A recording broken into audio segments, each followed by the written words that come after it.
Hyderabad Madhapur DCP Vineet స్థానిక police స్టేషన్లో media సమావేశం ఏర్పాటు చేశారు. ఈ సందర్భంగా మాట్లాడుతూ సమతామూర్తి చిట్ ఫండ్ పేరుతో సంస్థకు డైరెక్టర్లుగా ఉన్న శ్రీనివాస్, రాకేష్, గణేష్ తదితరులు అమాయక జనాలను మోసం చేసి సుమారుగా 5 కోట్ల వరకు దండుకున్నారు. ఈ నేపథ్యంలో వచ్చిన ఫిర్యాదు మేరకు కేసు నమోదు చేసుకుని దర్యాప్తు చేస్తున్నట్లు తెలిపారు.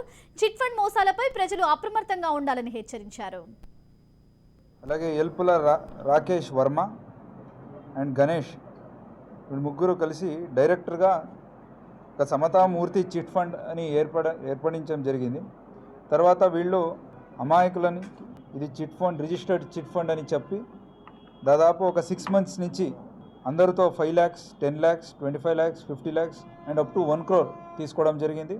దీన్ని మంత్లీగా వాళ్ళకి ఇంతవరకు అమౌంట్ మీ బ్యాంక్లో వస్తుందని చెప్పేసి అకౌంట్లో కలెక్ట్ చేసుకోవడం జరిగింది. దాదాపు ఇంతవరకు 120 విక్టిమ్స్ వరకు మనకి దొరికారు. దాంట్లో 20 to 30 people వరకు మనం ఆల్రెడీ ఒక స్టేట్మెంట్ రికార్డు చేయడం జరిగింది. దీంట్లో ఇంతవరకు మనకు 5 crores వరకు ఉంది అని తెలిసింది.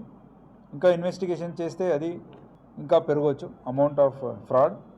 దీంట్లో భాగంగా ఎల్పుల శ్రీనివాస్ అండ్ ఎల్పుల రాకేష్ వర్మ వీళ్ళిద్దరిని కూడా నిన్న అరెస్ట్ చేశాము అండ్ రిమాండ్ కూడా చేశాము.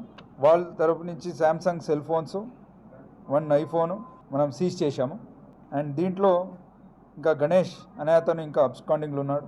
వీళ్ళతో పాటు 2 ఎంప్లాయీస్ ఈ ఫేక్ బిజినెస్ ఆఫీస్ పెట్టి అక్కడున్న 2 ఎంప్లాయీస్ని కూడా ఉన్నారు. వాళ్ళని కూడా తొందరలోనే అరెస్ట్ చేయడం జరుగుతుంది. అలాగే ఎల్పుల రాకేష్ వర్మ